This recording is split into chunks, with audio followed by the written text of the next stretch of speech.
السلام عليكم احلى متابعين. النهارده هنعمل سمك بلطي مشوي في الفرن من غير ولا دخان ولا زيت ولا اي تعب وقلب، ولا هينشف مننا من الرده ولا لا. هوريكم ازاي البلطي يتشوي في البيت من غير ما ينشف ولا يعمل اي نشفان من الرده، ومش هنعمل دخانه ولا هيصه ولا وش.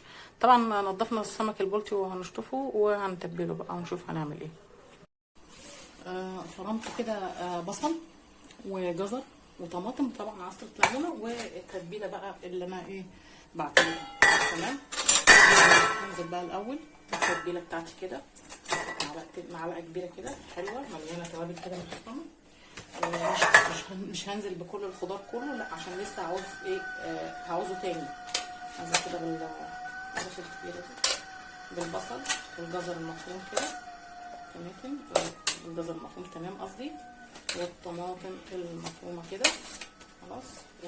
وهعصر بقى عليهم عصره ليمونه كده، عصره ليمونه عشان اعمل كل السمكات بتاعتي بعد ما نضفناها وروقناها وغسلناها ونضفنا احشائها. في ناس يا جماعه بتنضف السمك، بتعمل السمك باحشائه او مقفول، فانا والله يعني الموضوع ده ما بقتنعش بيه ابدا يعني.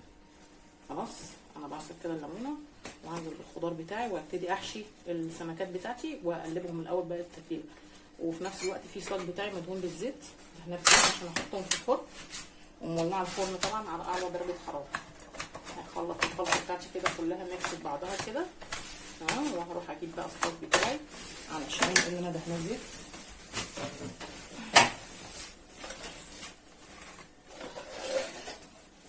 كده. بسم الله. حاسه ان انا بقى اقلب الخلطه السحريه بتاعتي دي كده كله بقى مع التتبيله، باخد من طعم بعضيه، وهعمل احلى سمك مشوي في البيت بالرده دي واحده بقى. خلاص بقى قلبت التتبيله بتاعتي كده كلها ببعضها، ودخلت كل المكونات مع عصره الليمون مع البصل مع الثوم المفروم كده تمام، وجهزت الرده بتاعتي. وهحشي بقى السمكه بتاعتي في الحشوه كده محترمه عشان تبقى جميله. وهعوز بقى السمكيه كده رده من فوق ومن تحت ومن الجنب، واللي بيقولك اللي هتنشف في الفرن، لا يا حبيبتي مش هتنشف. هنعمل لها تركه حلوه كده هتخلي لك السمكيه دي تاكليها احلى من المحلات نفسها. خلاص احشي بقى كده بذمه وضمير كده، والسمكيه من قلبها محشي كده وبذمه، وهعملها كده في الرده. وطبعا ببقى دهنه الصاج بتاعي زيت. خلاص هخلص بقى كل ده وبعد كده نشوف هنعمل ايه.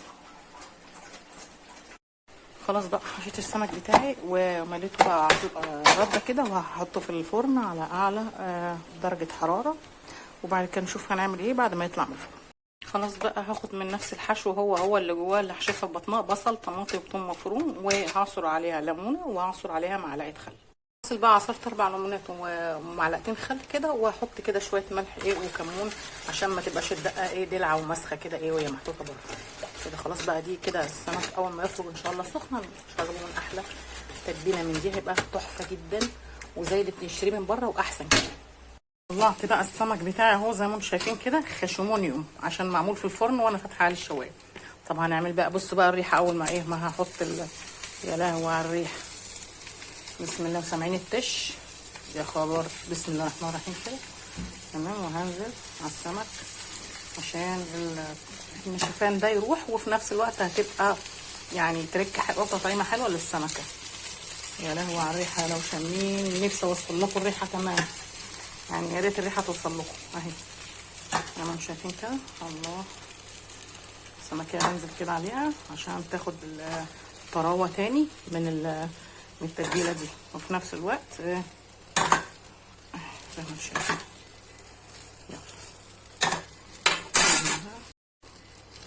معلقه بقى ولا كوبايه ولا اي حاجه، نزلنا من نفس التتبيله اهو على السمكه، وهنفضل نرش كمان عليها كده بالصوص لحد ما تطرى وهتبقى في منتهى الجمال. يلا اتفضلوا معانا بقى احلى سمك مشوي في البيت اهو، ولا عملنا دخان ولا عفره، وطلعنا السمك تحفه. وتسلم ايدك بقى يا شيف والله. لو عجبك الفيديو سبسكرايب وتفعلي زر الجرس عشان يوصل لك كل جديد. ده كان فيديو النهارده عن احلى سمك بلطي مشوي من غير دخان ولا زيت، تكليف البيت وبطريقه سهله وبسيطه. ده كان فيديو النهارده عن احلى سمك بلطي مشوي كده. لو عجبك الفيديو سبسكرايب وتفعلي زر الجرس عشان يوصلك كل جديد. سلام عليكم.